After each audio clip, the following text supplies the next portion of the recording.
સુરતની રાંદેર પોલીસે પેટ્રોલિંગ દરમિયાન ફિલ્મી સ્ટાઇલમાં ઘરફોડ ચોરોને ઝડપી પાડી તેઓ પાસેથી ચોરાયેલો મુદ્દામાલ કબજે કર્યો હતો.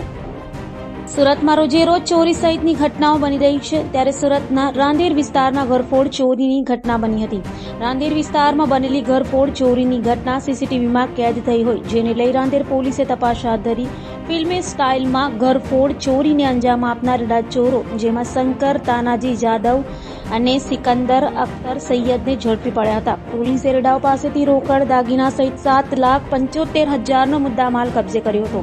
તો રેડાઓએ પૂછપરછમાં જણાવ્યું હતું કે તેઓ દિવસ દરમિયાન ઘરોની રેકી કરતા હતા અને રાત્રિના સમયે ઘરના દરવાજાના નકુચા તોડી ઘરમાંથી ચોરી કરતા હતા.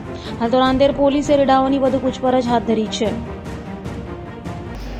રાંદેર પીસીઆરની અંદર અમારા ડી સ્ટાફના 2 કોન્સ્ટેબલ અર્જુન અને ગૌરવભાઈ બંને હતા.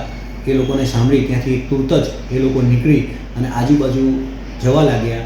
એ આરસાની અંદર જ એમને કોઈ અજાણ્યો વિષમ ત્યાંથી ચાલતો હાથમાં થેલી લઈ અને ભાગતો હોય એવું દેખાતા એને તુરત જ એ લોકોએ ત્યાંની પાછળ પડી લગભગ 1 કિલોમીટર જેવું એની પાછળ દોડી અને આને પકડી લીધો હતો. અને જે બીજો ઈસમ હતો એને એક્ટિવા લઈ અને ગૌરવ એની પાછળ ગયો હતો અને એને ત્યાંથી પકડી અને બંને વ્યક્તિઓને અહીંયા લઈ આવ્યા હતા પોલીસ સ્ટેશનમાં. પૂછપરછ કરતાં એમની જોડેથી રસ્તામાં એણે થેલી ફેંકી દીધી હતી.